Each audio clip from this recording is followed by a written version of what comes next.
Hello viewers, আজি আমি কথা পাতিম এটা স্পেশাল টপিক লৈ পেলাই আৰু আপোনালোকক মই সদায় কৈ আহিছো যে মেডিকেল সায়েন্সৰ যেটো ডাটা সেই ডাটা অনুযায়ী আমি জানো যে মহিলাসকলৰ যে আঁঠুৰ বিষ হয় এই আঁঠুৰ বিষটো আসলতে এটা কোনো জেনেটিক বেমাৰ বুলি আমি ক'ব নোৱাৰো আঁঠুৰ বিষ বহুতে এনেকুৱা হবে যে আমাৰ বংশগতভাৱে আছে এইটো এটা ভুল ধাৰণা বহুতে ভাবে বয়স হলেই হৈ যায় এইটো এক প্ৰকাৰ ভুল ধাৰণা বুলি কওঁ আজিৰ যুগত মেইন কথাটো হ'ল যে এটা সমীক্ষাত পোৱা গৈছে এটা ৰিসাৰ্চৰ পৰা পোৱা গৈছিল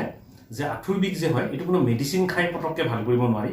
প্ৰপাৰ যেতিয়ালৈকে নিউট্ৰিশন আপুনি নাখায় অৰ্থাৎ নিউট্ৰিশনৰ অভাৱতহে আঁঠুৰ বিষ হয় আজি আমাৰ আঁঠুৰ বিষৰ যেটো প্ৰধান কাৰণ আৰ্থৰাইটিছ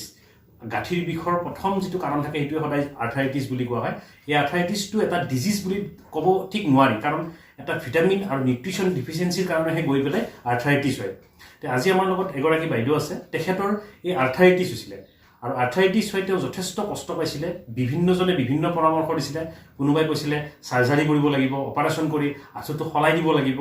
কোনোবাই কৈছে অপাৰেচন কৰিব নালাগে এটা ইনজেকচন মাৰি দিব বাহিৰৰ পৰা কোনোবা এজন স্পেশালিষ্ট আহিব এটা ইনজেকচন মাৰি দিলেই আঁঠুটো তেওঁৰ ভাল হৈ যাব এনেকুৱা বিভিন্ন পৰামৰ্শ তেওঁ পাইছিলে পোৱাৰ পিছত ক'বাত গৈ কিবা কিবি কৰিছেও তেওঁ এনেকুৱা নহয় তেওঁ কৰিছেও কিন্তু ধৰি লওক তেওঁৰ মুখেদি আমি জানিম যেতিয়া তেওঁ প্ৰগতি নিউৰো ৰিহেব চেণ্টাৰৰ লগত কমিউনিকেট কৰিলে অৰ্থাৎ আমাৰ লগত কমিউনিকেট কৰিছিলে আমি তেখেতৰ যেটো সিস্টেমত তেওঁৰ খোৱা বোৱাৰ নিউট্ৰিশন তথা তেওঁৰ ফিজিওথেৰাপি ৰিহেবিলিটেশন যেটো চিকিৎসা পদ্ধতি আমি কৰাইছিলো যত বিভিন্ন ধৰণৰ যন্ত্ৰপাতি আৰু এক্সাৰসাইজ কিছুমান তেখেতৰ লগত দি পেলাই আমি চিকিৎসা তেওঁৰ আৰম্ভ কৰিছিলো এই গুটিখিনিৰ পিছত তেওঁ যথেষ্ট ফল লাভ কৰিছে আজি ট্ৰিটমেন্ট চলি আছে তেখেতৰ খুব মানে এই কম সময়ৰ ভিতৰতে তেখেতে যথেষ্টখিনি উপকৃত হৈছে মই তেখেতৰ মুখেৰে শুনিম তেখেতৰ অভিজ্ঞতা যে এই বেমাৰটো হোৱাৰ পিছত তেওঁ কি কি অসুবিধাত ভুগিছিলে আৰু আজি আমাৰ তাতে চিকিৎসা লোৱাৰ পিছত সেই অসুবিধাবিলাক তেখেতৰ দূৰ হৈছে নে নাই মই চিনাকি কৰাই দিছো হীৰা দাস বাইদেউ নমস্কাৰ বাইদেউ আমাৰ শোত অহাৰ কাৰণে মই আপোনাৰ পৰা জানিব বিচাৰিম যে এই যে বেমাৰবিলাক আপোনাৰ আজি হৈছিলে বা আঁঠুৰ বিষৰ যেটো সমস্যাত আপুনি ভুগিছিলে আপোনাৰ এতিয়া কেনেকুৱা অনুভৱ হৈছে মই বহুত দিন ধৰি মানে আঁঠুৰ বিষত ভুগি আছিলো বহু বছৰৰ পৰাই আৰু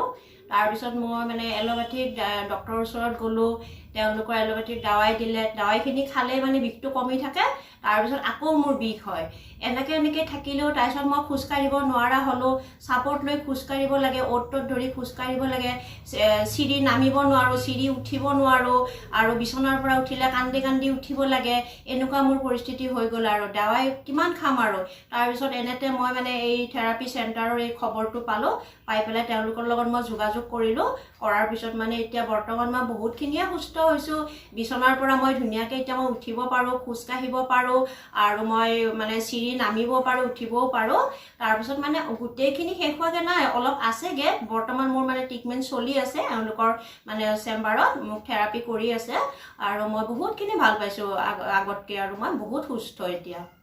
গতিকে বুজি পাইছে যে বাইদেউৰ যেটো পৰিস্থিতি আছিল যে খোজ কৰাত অসুবিধা কিমান এটা ডাঙৰ কথা ঘৰৰ গৃহিণী এজনে যেতিয়া খোজ কাঢ়িবলৈ অসুবিধা হয় ঘৰৰ গোটেইখিনি সমস্ত দায়িত্ব তেখেতৰ থাকে তথাপিও তেওঁ নিজৰ স্বাস্থ্যটো বাদ দি পেলাই ঘৰৰ কাম কৰিব লগা হয় তেনেকুৱা এটা স্থিতিৰ পৰা যেতিয়া তেওঁ নিজে মুক্ত হ'ব পাৰিছে লাহে লাহে নিজৰ কামখিনি নিজে ভালকে কৰিব পৰা হৈছে তাৰ কাৰণে তেওঁ যথেষ্টখিনি এতিয়া খুশি তেওঁ আমাৰ তাতে চিকিৎসালয় যথেষ্ট সুখী যাৰ কাৰণে মই আপোনালোককো কৈছো এই ভিডিঅ'টো চাই পেলাই শেয়াৰ কৰক মই জানো অসমৰ প্ৰত্যেক ঘৰ মানুহৰ বৃদ্ধাবিলাকৰ পৰা আৰম্ভ কৰি 30-40 বছৰৰ প্ৰত্যেকগৰাকী মহিলাৰে আঁঠুৰ বিষটো লাহে লাহে আৰম্ভ হয় অকমান নেগলিজেন্সিৰ কাৰণে সেই নেগলিজেন্সিটো কি যে তেওঁলোকে প্ৰপাৰ নিউট্ৰিশন নলয় প্ৰপাৰ ডায়েট নলয় আৰু কাৰণ আমি জানো যে এভৰি মেনচুৰেশ্যন সাৰ্কুলত 4% কেলছিয়াম বডিৰ পৰা ওলাই গুচি যায় যেটো তেওঁলোকে প্ৰপাৰলি ৰিপ্লেস নকৰে যাৰ কাৰণে গাঁঠিৰ ভিতৰত যিবিলাক ৰস থাকে সেই ৰসবিলাক শুকাই যায় যেটো অস্থিমজ্জা বুলি অসমীয়াত কওঁ অসমীয়াত সেই অস্থিমজ্জাবিলাক কমি যায় যাৰ কাৰণে হাৰ্ডিবিলাক থুনুকা হৈ যায় যাৰ কাৰণে আৰ্থৰাইটিছ হয় তো এনেকুৱা বহুত কণ্ডিশ্যন থাকে যিবিলাক এটা ভিডিঅ'ৰ জৰিয়তে